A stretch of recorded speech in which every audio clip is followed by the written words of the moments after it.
Però tu hai sempre detto rapinatori sì, ma la mafia è un'altra cosa, non vi siete mai definiti così, ecco. I reati aumentano fino ad una data che tu sicuramente ricorderai bene, che è quella del 28 marzo del 1992, il giorno dell'arresto.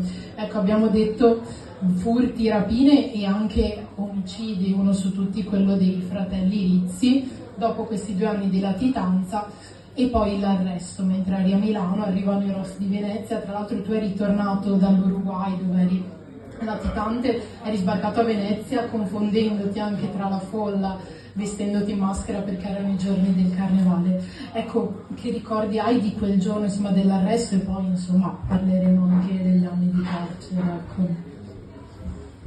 Sì, 28 marzo 1992 vengo arrestato a Milano, ma non dai milanesi, dai veneziani.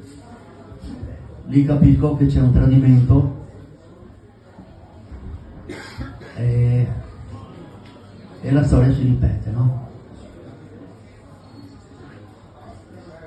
Mi hai fatto ricordare delle cose, pare che io non è che me ne posso dimenticare, però è sempre stato peggio, sempre peggio, sempre peggio. E quando fai quel genere di vita, prima o poi succede, perché vuoi o non vuoi, ho detto sempre, quando superi quella linea di marcatrice non puoi più tirarti indietro, e poi accade l'inevitabile, perché ragionando, non ragiono più come un tempo, ma a quei tempi quella era la legge, la mia vita contro la tua vita,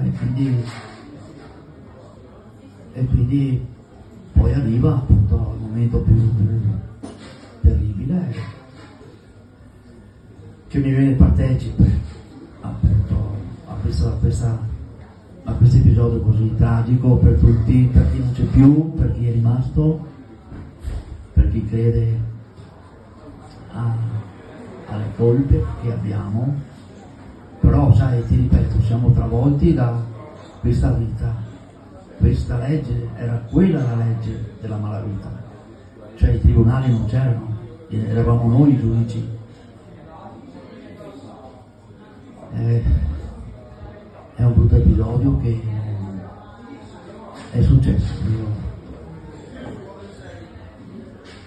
è dura.